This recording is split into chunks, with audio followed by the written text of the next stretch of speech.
मैंने कठोरता दिखाने का प्रयास किया और अब मैं वास्तव में काफ़ी गंभीरता से कह रहा हूँ, यदि आप इसके भोजन में तुरंत कमी नहीं की और पर्याप्त व्यायाम नहीं कराई तो वह सचमुच में बीमार हो जाएगा। आपको अपने मन को मजबूत करना होगा तथा उसे एक तय खुराक ही देनी होगी। तो मिसेस पंफ्रे बेचैन हो गई। मैं ऐसा ही करूंगी हैरियट, मुझे विश्वास है कि आप बिल्कुल सही हैं, परंतु यह बहुत कठिन कार्य है, बहुत ज़्यादा कठिन है। वह चल पड़ी, अपने सिर को झुकाए, सड़क के किनारे किनारे, जैसे उसने तय कर लिया हो कि वह अपने नए नियम को तुरंत अमल में लाएंगी। मैंने बढ़ती हुई चिंता के साथ उनको जाते हुए देखा। ट्रिंकी अपने ऊनी कोट में लड़खड़ाता हुआ चल रहा था। ट्रिंकी अपने ऊनी कोट में लड़खड़ाता हुआ चल रहा था। उसके पास ऐसे कोटों की पूरी अलमारी थी, शीत ऋतु के लिए तथा वर्षा ऋतु के लिए बरसाती थी। अपने सजावटी वस्त्रों से शिथिल होता हुआ वह चलता गया और मैं समझ गया कि शीघ्र ही श्रीमती पंफ्रे से बुलावा आएगा।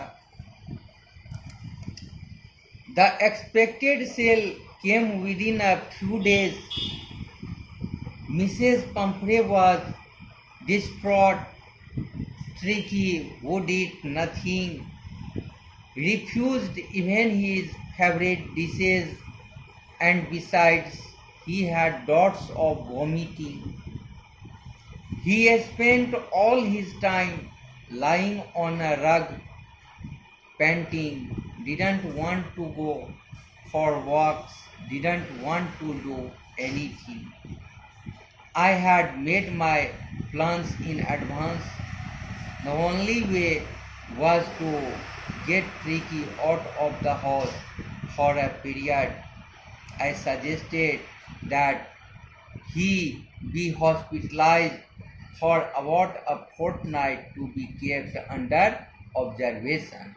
The poor lady almost swooned.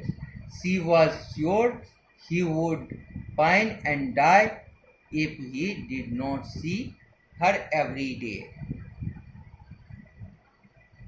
तो अपेक्षित बुलावा कुछ दिनों के अंदर ही आ गया। मिसेस पंफ्रे दुखी थी। ट्रिकी कुछ भी खा नहीं रहा था। उसने अपना मनपसंद भोजन भी छोड़ दिया था और इसके अलावा उसे बार बार उल्टियाँ भी आ रही थी। वह अपना सारा समय कालीन पर लेटकर हाँफता हुआ व्यतीत करता था। वह न तो घूमने के लिए जाना चाहता था और न ही कुछ करना चाहता था। तो मैंने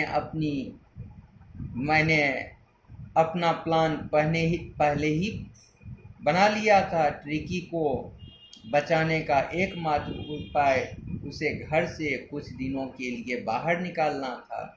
मैंने सुझाया कि उसे एक पखवाड़े के लिए 15 दिन के लिए अस्पताल में दाखिल करा देना चाहिए ताकि उस पर निगरानी रखी जा सके। तो मिसेज पंफ्रे लगभग बेहोश हो गई। उसे पूरा विश्वास था कि यदि वह उससे प्रतिदिन नहीं मिली तो वह उसके लिए तड़प कर मर जाती। बट आई टूक a firm line. Tricky was very ill and this was the only way to save him. In fact, I thought it best to take him without delay, and followed by Mrs.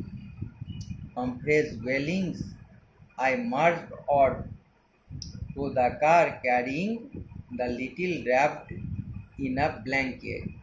The entire staff was roused and maids rushed in and out bringing his day bed, his night bed, favorite cushions, toys and rubber rings, breakfast ball, lunch ball, supper ball. Realizing that my car would never hold all the stuff, I started to drive away. As I moved off, Mrs. Pumphrey, with a despairing cry, threw an armful of the little coats through the window. I looked in the mirror before I turned the corner of the driver. Everybody was in tears. Out on the road, I glanced down at the pathetic little animal gasping on the seat by my side. I patted the head, and Tricky made a brave effort to wag his tail. Poor old lad, I said, you haven't a kick in you, but I think I know a cure for you. तो जब मैंने कठोर रुख बनाया, tricky काफ़ी बीमार था, बहुत अधिक बीमार था। उसे बचाने का केवल एकमात्र तरीका था, तो मैंने यही उचित समझा कि बगैर देरी किए हुए उसे वहाँ से ले जाया जाए। और उस छोटे से कुत्ते को एक कंबल में लपेटकर जब मैं अपनी कार की तरफ बढ़ा तो श्रीमती पंफ्रे विलाप करती हुई मेरे पीछे चल पड़ी। सभी कर्मचारी जग गए और नौकरानियां ट्रिकी के दिन के बिस्तर, रात के बिस्तर, पसंदीदा गद्दे, खिलौने तथा रबड़ की वस्तुएं, नाश्ते के कटोरे, खाने के कटोरे, रात के भोजन के कटोरों को उठाकर अंदर से बाहर ला रही थी। यह अनुभव करते हुए ये सभी वस्तुएं मेरी कार में समा नहीं पाएगी। मैंने कार चलाना शुरू कर दिया। जैसे ही मैं चला, श्रीमती पंफ्रे ने एक निराशा भरी चीख के साथ बाजुओं में भर के छोटे छोटे कोट को मेरी कार की खिड़की से अंदर फेंक दिया। कोने से मुड़ने से पहले मैंने शीशे में देखा, सभी रो रहे थे। सड़क पर आकर मैंने उसे दयनीय प्राणी पर निगाह डाली, जो मेरी बगल की सीट पर बैठा लंबी लंबी सांस ले रहा था। मैंने सिर पर थपकी दी और ट्रिकी अपनी पूंछ को हिलाने का बहादुरी भरा प्रयास किया। बेचारा बूढ़ा कुत्ता, मैंने कहा, तुम्हारे अंदर बिल्कुल भी शक्ति नहीं है, लेकिन मैं समझता हूँ कि मेरे पास तुम्हारा इलाज है।